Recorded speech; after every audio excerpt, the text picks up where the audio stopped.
cette révolution, ce mouvement, c'est un mouvement patriotique et c'est un mouvement de jeunes conscients. Parce qu'à l'époque, les lopins prolétaires étaient manipulés, on les amenait dans les rues sans savoir de quoi il s'agissait. Le premier des grands changements, c'est ça.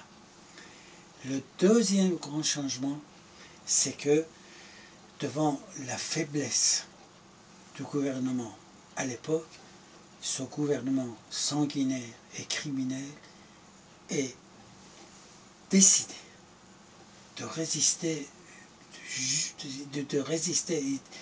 de garder le pouvoir avec des griffes et des dents, au prix de verser le sang de dizaines de milliers d'Iraniens. C'est le deuxième grand changement.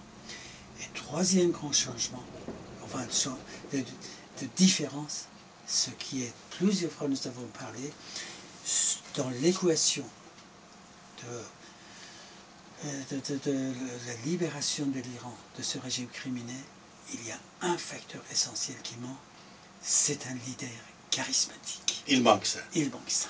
Parce qu'à l'époque, on avait créé, évidemment il faut reconnaître que Khomeini, depuis le mois de Khordad 1342, de là, il s'était habillé comme le meneur, comme le leader du mouvement anti-Shah. Exact. 1962, oui, c'est vrai. Le mouvement réformiste de 1962. C'est-à-dire, il part des discours vraiment flambants, des discours flambants, en abaissant le Shah, en le couvrant d'injures, en l'humiliant, il s'était devenu vraiment le symbole. Et ce symbole, malgré qu'à l'intérieur, il n'y avait rien, ce symbole a servi que le régime bascule dans la révolution. Ce qui nous manque actuellement, M. Avesta, ce que nous manquons, est une personnalité charismatique, c'est-à-dire un leader, un chef. Parce que vous savez, chaque mouvement a besoin d'un chef. N'allons pas très loin. Ici, en 1944, il y avait le général de Gaulle, qu'il était parti comme un simple général de brigade à titre temporaire, mais enfin, il s'est élevé comme le seul Français qui, au moment de la défaite vraiment humiliante et historique de la France, il a pris le flambeau, il a pris cette glaive, et de simple général de Gaulle inconnu, il était devenu le général de Gaulle vraiment quelque chose de gigantesque, gigantesque. Et même par la suite, quand il est revenu au pouvoir. Donc, ce qui nous manque actuellement dans cette équation, il manque une personnalité pour attirer.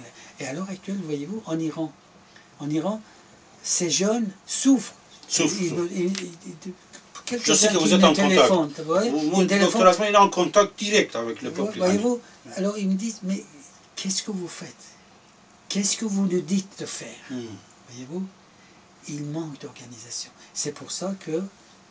Avesta, tout à l'heure je viens m'expliquer avec M. Parsa, que ce que je crains, que ce mouvement vert, qui n'est pas un mouvement homogène, ce n'est pas pur. Voyez-vous, dans ce mouvement, vous avez tout. Exact. Et je crains, j'ai peur qu'une deuxième fois, l'Iran retombe. Serait piégé. Serait piégé comme ça a été piégé il y a 31 ans. Mais heureusement que ce mouvement, cette fois-ci, de la part du peuple, il est laïque, séculaire. Et jeune. Et très actif.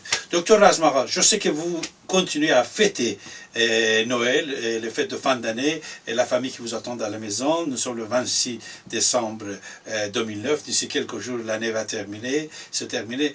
Encore, je vous présente tous mes meilleurs voeux pour les fêtes de fin d'année, et pour le Nouvel An, pour votre femme et toute la famille, Soraya et tous les enfants. Et j'espère que j'aurai encore l'occasion de vous voir ensemble, surtout cette fois-ci pour notre émission en français, que vous venez dans notre studio à Paris 15e. C'est très bien. On continue toujours. Écoutez, M. Avesta, pour moi, c'est un grand honneur d'être en rapport avec mes compatriotes. Je crois que pendant la dernière partie de ma vie, ma vieillesse, parce que j'ai 78 ans. On ne dit pas. Alors, ben, il faut On dire ne la dit règle. pas. 78 ans. Et moi, c'est combien? Beaucoup plus jeune que moi. Pour moi, c'est un grand honneur, vraiment, pour finir ma vie, d'être tout au moins en rapport avec mes compatriotes et avec ces jeunes que j'admire. Docteur Asmara, bravo. Je vous remercie. Bravo, docteur Asmara. Merci beaucoup. Mes chers amis, merci beaucoup, merci à toutes, merci à tous.